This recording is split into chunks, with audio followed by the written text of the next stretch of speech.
Tahun 2025 menyajikan pelbagai penamat anime yang benar-benar luar biasa. Sekaligus menetapkan penanda aras baru industri melalui animasi canggih, pertarungan berisiko tinggi dan momen watak yang sangat intim. Peminat menyaksikan penutupan era lama dan kelahiran karya agung baru merentasi pelbagai genre. Kesemua penamat ini mempunyai satu persamaan, impaknya kekal dalam komuniti global anime. Siri-siri yang menampilkan penamat ini mendominasi carta penstreaman dunia dengan penonton memuji kedalaman cerita dan kualiti produksi. Tahun ini bukan sekadar tentang visual yang cantik, ia adalah kelas master dalam emotional payoff. Daripada pengakhiran epik shonen berdekad lamanya seperti My Hero Academia, hinggalah resolusi eksperimental dan mind-blowing daripada Dandadan. Taruhannya tidak pernah terasa setinggi ini. Yang ke-10, Gachiakuta. Studio Bones menamatkan musim pertama Gachiakuta yang terdiri daripada 24 episod pada 21 Disember 2025 dengan penarafan 8.3 IMDb. Penamat ini menonjol kerana ia memberi peluang kepada Rudo dan kanak-kanak lain untuk berehat seketika. Namun, ia bukannya episod perlahan. Sebaliknya, peminat dikejutkan dengan pendedahan nama keluarga Rudo serta fakta bahawa Amo sebenarnya masih hidup. Walaupun ada pengkritik merasakan episod awal Gachiakuta kelihatan seperti shonen biasa sebelum anime ini menemui identitinya sendiri. Peminat sangat menyukai world building yang gelap serta reka bentuk watak cleaners yang unik. Animasi berjaya menangkap estetika grafiti daripada manga asal, manakala adegan aksi mengekalkan standard tinggi Studio Bones. Lebih manis lagi, kisah ini ditutup dengan kemunculan pengumuman musim kedua, menjadikan penamatnya sangat memuaskan. Yang ke-9, Dandadan Musim 2. Studio Sains Saru menamatkan musim kedua Dandadan pada 18 September 2025 dengan episod ke-12 memaparkan pertempuran besar melibatkan kaiju menggerunkan dan robot gegasi. Momo, Okarun dan Kinta berganding bahu menewaskan kaiju tersebut. Namun, kejutan sebenar berlaku apabila seorang gadis alien tanpa nama muncul dan mencuri ciuman pertama Okarun. Mengejutkan peminat yang berharap hubungan romantik Momo dan Okarun terus berkembang. Walaupun cliffhanger ini agak mengejutkan, penamat Dandadan tetap meraih 8.5 IMDb berkat inovasi visual dan kreativiti luar biasa. Gaya seni unik, tenaga kacau dalam pertempuran akhir serta runut bunyi elektronik yang bertenaga menerima pujian meluas. Yang ke-8, Dragon Ball Daima. Dragon Ball Daima menamatkan perjalanan 20 episodnya pada 28 Februari 2025. Dalam pertempuran terakhir, Goku berubah menjadi Super Saiyan 4 untuk menewaskan Giant Gomah yang mampu bergenerasi menggunakan kuasa mata 3. Pertarungan ini dianggap antara animasi terbaik dalam sejarah franchise Dragon Ball. Kisah berakhir dengan Goku dan rakan-rakannya pulang ke bumi, menjadikan episod akhir ini sebagai penghormatan penuh emosi kepada mendiang Akira Toriyama.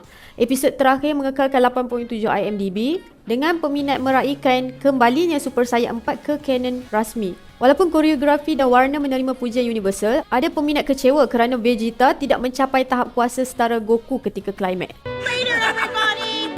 See you around!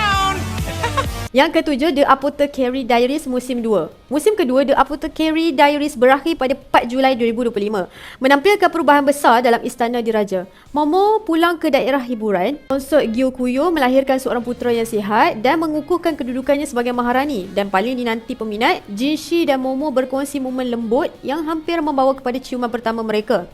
Episod ke-24 meraih 8.9 IMDb berkat penulisan tajam dan perkembangan watak yang matang. Walaupun ramai kecewa ciuman itu terganggu, peminat memahami bahawa gaya slow burn siri ini menjadikan momen romantik yang bakal tiba nanti jauh lebih berkesan. Yang ke-6, Solo Leveling Musim 2. Solo Leveling Arise from the Shadow menamatkan tayangan 13 episodnya pada 29 Mac 2025. Dalam penamat ini, Sung Jinwoo menyelamatkan Hunter S-Rank Korea daripada End King sebelum mengalihkan fokusnya kepada ancaman global yang lebih besar. Koreografi aksi bertaraf tinggi membawa episod akhir ini kepada 9.0 IMDb. Animasi askar bayangan yang sangat terperinci mengukuhkan Jinwoo sebagai ikon moden genre power fantasy. Namun, sebahagian pengkritik berpendapat cerita kurang mendalam dari segi emosi di luar aksi berterusan Jinwoo. Yang kelima, Takopi's Original Sin. Studio Onishi menamatkan anime psikologi gelap 6 episod ini pada 2 Ogos 2025. Dalam penamatnya, Takopi mengorbankan kewujudannya sendiri dengan menggunakan happy power untuk menetapkan semula garis masa. Tindakan ini memberi peluang kepada Shizuka dan Marina untuk menjalani kehidupan kanak-kanak yang lebih sihat dengan epilog memaparkan mereka sebagai rakan sekolah menengah. Penamat ini meraih 9.3 IMDb dipuji kerana beban emosi mentahnya. Penonton menghargai gaya animasi senyap dan ketiadaan muzik dramatik semasa pengorbanan.